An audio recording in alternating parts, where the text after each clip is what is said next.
Hey parents, hey adults. So as we start going through lower body strengthening exercises, there's a couple things that you guys need to understand. It's not just about being able to leg press 600 pounds anymore. It's not about being able to back squat a lot of weight, right?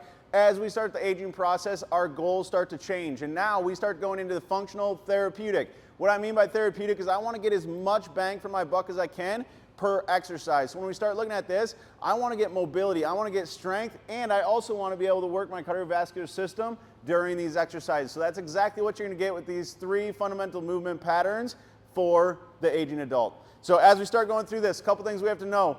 The cues are important, so pay attention to the little details, make sure you master it. It's going to be uncomfortable, it's okay to push through that. Once you get the fundamental movements down, then take some resistance and start actually loading it to get the strength aspect, okay? So work on just the coordination to start. First one, basic lunge. Every time I do this, I see a lot of people push forward. There's not a lot of movements where I push forward and then do a big kick back, right? Everything in life is stepping back, moving forward, stepping back, moving forward. Whether I go to throw a ball, I go here, right? Any sort of fundamental movement that I do is more of a drop back position to then go forward with something that I do. So learning to drop back lunge right here, chest stays up nice and tall. I drop back, my front knee's at 90, back knee's at 90. My chest stays in the same position. I don't ever fall chest down here. Keep my hips up, hips in, and I'm gonna drive right back up. Now I'm just gonna hover that knee. I get balance, I get coordination, I get hip strength, I get core control, right? There's a lot going on here. 3, 2, 1, going back down, working through. As you start adding resistance, you can go to a goblet position here, you can go to a single arm position here, or you can go an overhead position here, which is the most difficult to start tying it all together for your strength, your core control, keeping your chest up, and working through.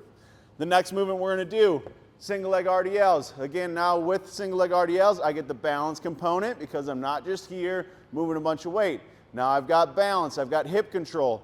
I keep my chest and my hips square to the ground as I go down. You'll notice that if I put a broomstick between the back of my head, my shoulders, and my butt, it's a straight line all the way down. I go down until I get my big hamstring stretched down at the bottom, and then I find my way back up. My other foot does not touch the whole time.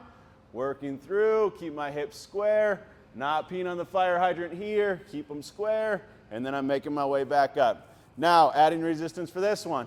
Opposite arm, opposite leg. So if I'm working on my left leg, my right arm is holding that weight, making me down, coming back up. Work through 8 to 10 reps of all these. Now with my step ups, another fundamental movement pattern.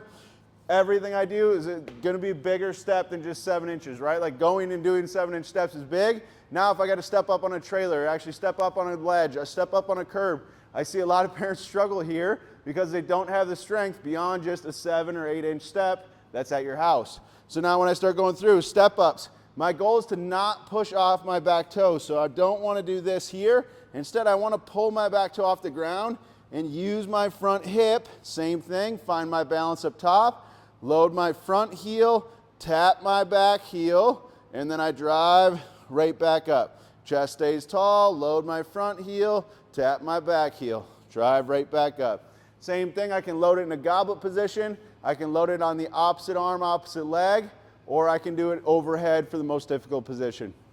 Hope that helps. If you guys need more help with hip strengthening stuff, general movement patterns, and getting back to mobility, strength, get your cardio up, by all means reach out. We do in-person, virtual, or virtual personal training and help you guys get back to your healthiest and happiest you.